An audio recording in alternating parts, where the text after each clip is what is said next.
This is a story that I don't want to tell you. This story is full of villains and has no heroes. This is a story in which not a single person does the right thing. Everyone sins. And sins are responded to with sins until the non-hero, who is the focus of this devotion, dies horribly. See, I spoiled the ending already. That's how much I don't want to tell this story. But that's exactly why I'm going to force myself to tell it to you.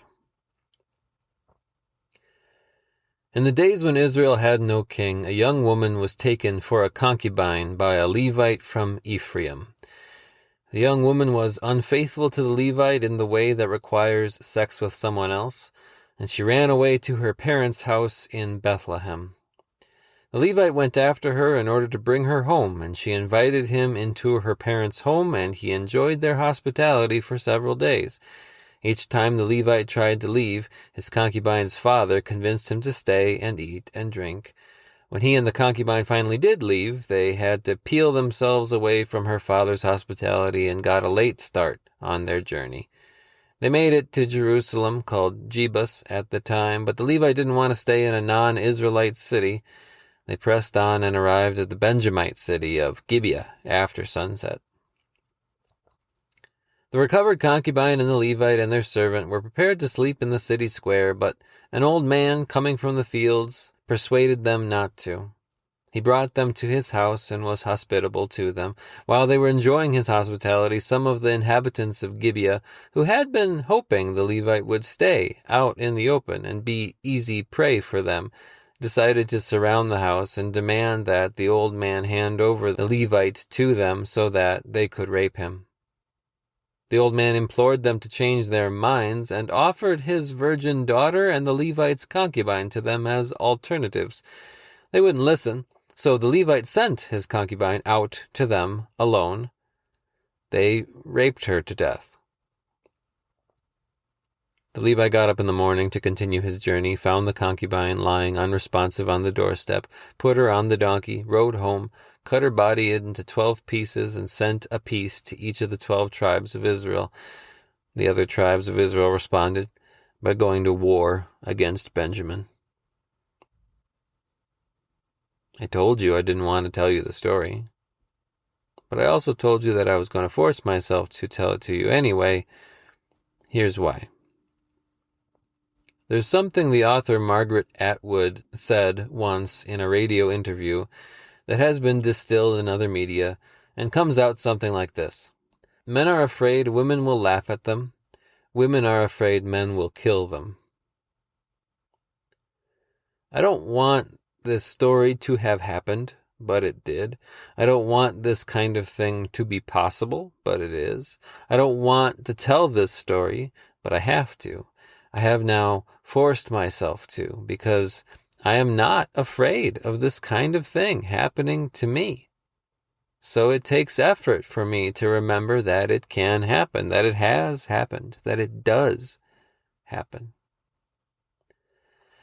There are so many differences between men and women, and the Bible is one of the few books that acknowledges those differences honestly. Some of those differences the Bible champions because they are beautiful details about the way God has made us. Some of those differences the Bible warns us about because they are so often exploited to sinful ends. Some of the differences between men and women are both beautiful and exploitable. The differences that are exploitable make us afraid in different ways. As a young white man, I don't naturally feel the fear that comes naturally with being different from me. It takes effort, unpleasant effort that I don't want to put in, just to imagine the fear of being old, the fear of being black, the fear of being a woman. Here's why that effort is worth it, though. Here's why I force myself to imagine. Here's the value in telling stories I didn't even want to hear in the first place.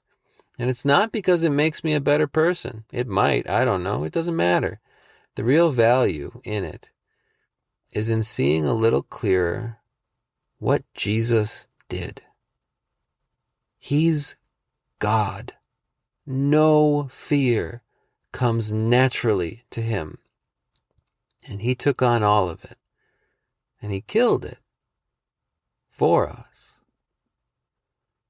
And as a man imagining the fear of being a woman in a world where the kind of thing that happened to the concubine of Judges 19 still happens too often, which is to say that it happens at all, I might wonder whether or not her story is worth retelling just to make guys like me slightly better people.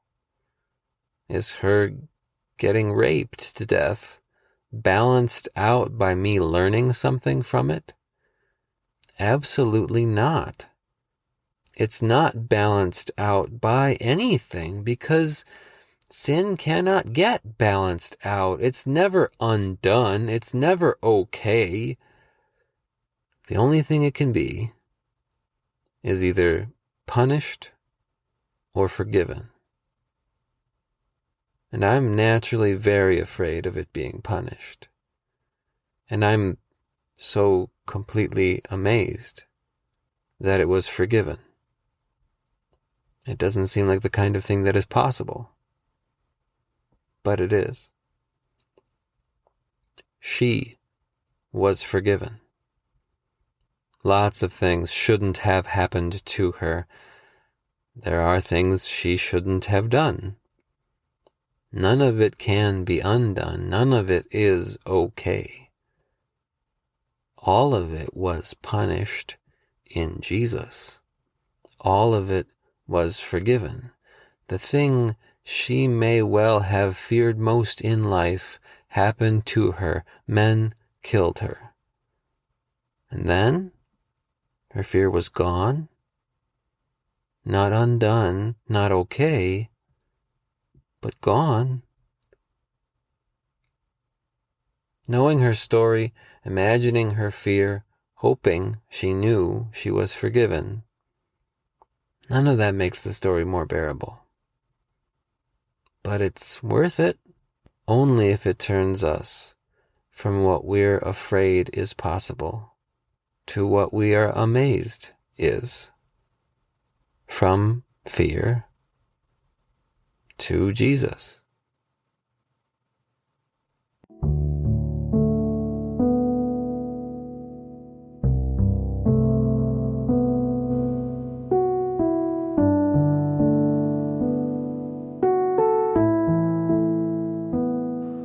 You and I are dust and breath, loved by God, bought by Jesus. This podcast is written and produced by me, Ethan Cherney, a Wells pastor serving Our Savior Lutheran Church in Pomona, California. Get in touch on Facebook at Dust and Breath Pod, on Twitter at Dust Breath Pod, or by emailing dustandbreathpod@gmail.com. Outro music arranged and performed by Mr. Peter Shawy, who is like the feet of a deer.